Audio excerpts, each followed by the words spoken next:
मंडळी अर्धा कप मसूर घेऊन तो रात्रभर भिजवून घेतला, त्यानंतर कुकरमध्ये घालून 3 ते 4 शिट्ट्या करून घेतल्या। मस्त मसूर शिजवून घेतला।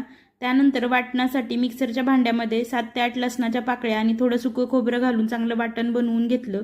कढईमध्ये तेल घालून जिरा आणि मोहरी घातली।